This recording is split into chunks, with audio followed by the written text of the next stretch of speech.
আপনারা জানেন গত 14/10/2025 তারিখ খোকসা মাঠপাড়া গ্রামস্থ জনৈক জাহিদুল ইসলাম বুশ এর নির্মাণাধীন আধা পাকা টি শেড বাড়ির রুমের ভিতরে একটা লাশ পাওয়া যায়। সেই লাশটা আপনাদের মাধ্যমে সংবাদ পাওয়ার পরে আমরা সেখানে যাই। যাওয়ার পরে আমরা আমাদের লাশের শ্রোতাল সহ সার্বিক কার্যক্রম চলাকালে একসময় জানতে পারি যে খোকসা মাঠপাড়া গ্রামস্থই জনৈক মোহাম্মদ শাহিন হোসেন, উনি খোকসা কাঁচা বাজারে রাজা মিয়ার আড়তের ওজনদারের কাজ করত। ওনার ওয়াইফ আসলো, ওনার মা আসলো, আসার পরে বললো যে গত 12 তারিখ থেকে এই শাহিন হোসেনকে পাওয়া যাচ্ছে না। তখন আমি বলি যে দেখেন এটা আপনাদের ডেড বডি কিনা।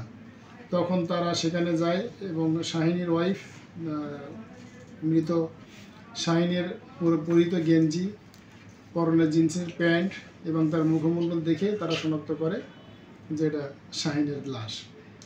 তখন এই বিষয়টা নিয়ে আমরা তদন্ত করি। আমাদের পাশাপাশি আমাদের সার্কেল স্যারও আসছিলেন, উনি তদন্ত করছেন।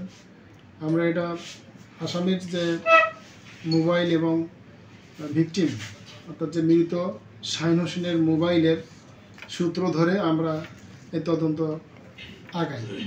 এক পর্যায়ে আমরা মৃত শাহিনের মোবাইলের সূত্র ধরে আমরা একজন আসামি গ্রেপ্তার করি।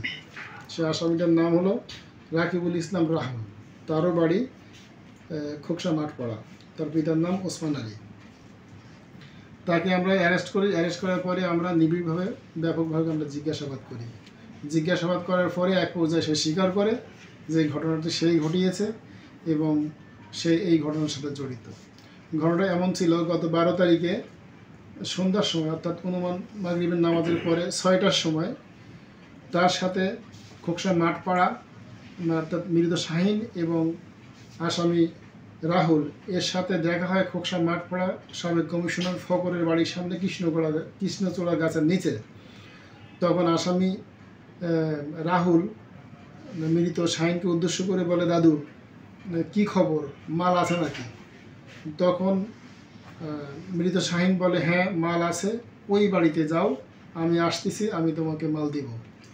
তো মাল অর্থাৎ ইয়াবা ট্যাবলেট। আসামি রাহুল সে একজন মাদকসেবী, সে নিয়মিত ইয়াবা সেবন করে এবং ভিকটিম শাহিন সে আমরা তদন্ত জানতে পারছি বা এখনও তদন্ত অব্যাহত আছে, সেও একজন মাদক ব্যবসায়ীর সাথে জড়িত। আসামি রাহুল তার নিকটে থাকা বাইসাইকেলটি তার নিজ বাড়িতে রেখে সে হেঁটে হেঁটে ঘটনাস্থল অর্থাৎ জাহিদুল ইসলাম বুশের বাড়িতে যায়। সেখানে যেয়ে মৃত শাহিনের নিকট থেকে 2 পিস ইয়াবা নিয়ে সে ওখানে সেবন করে। সেবন করার পরবর্তী যে সময় আসামি চলে আসে, তখন শাহিন তার কাছে টাকা চায়। টাকা চাওয়ার ফলে আসামি রাহুলের নিকট তখন টাকা না থাকায় সে টাকা দিতে পারেনি।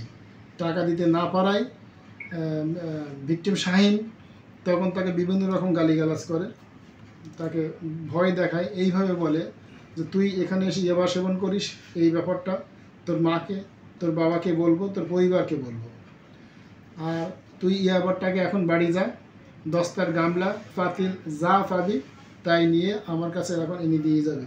এটা বলার পরপরই আসামির মুখমণ্ডল লক্ষ্য করে ভিকটিম শাহিন একটা থাবা দেয়। তখন আসামি রাহুল মনের কষ্ট ওখান থেকে বেরিয়ে আসে।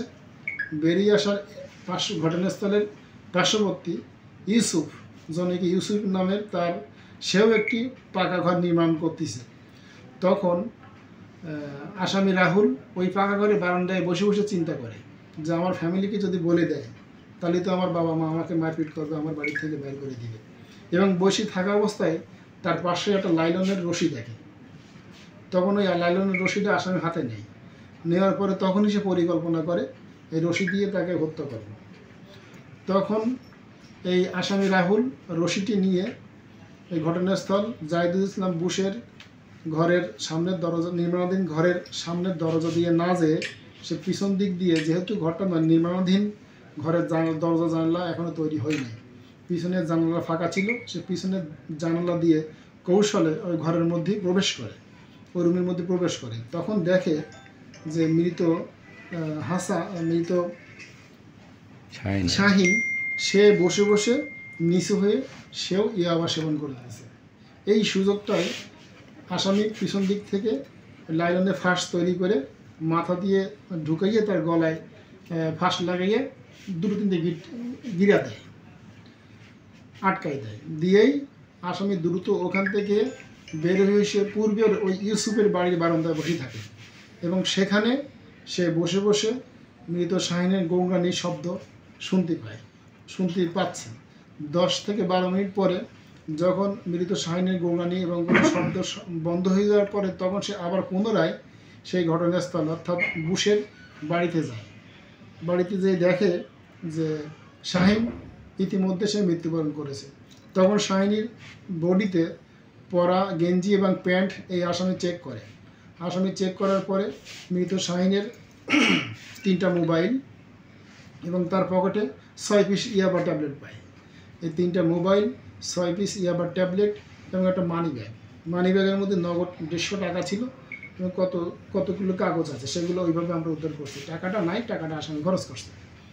তারপরে এইগুলো নিয়ে আসামি রাহুল তার বাড়িতে চলে যায়।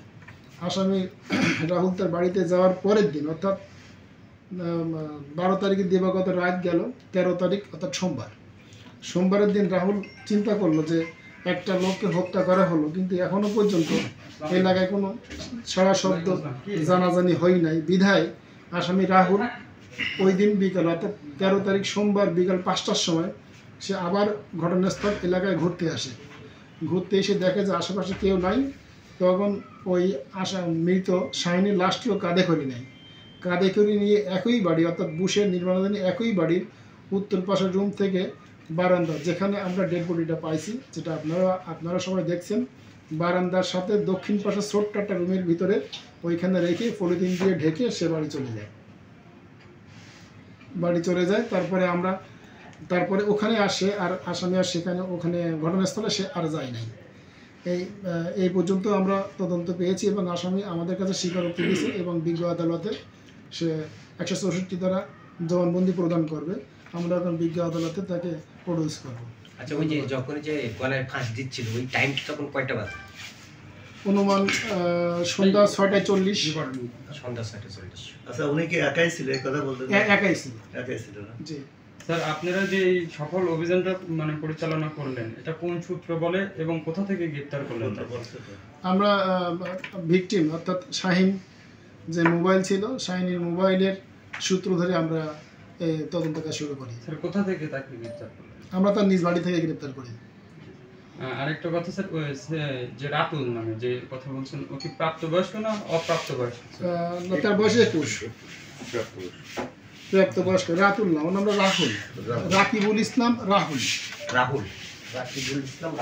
বয়স 21। বাবার নাম ওসমান আলী। খোকসা মাঠপাড়া।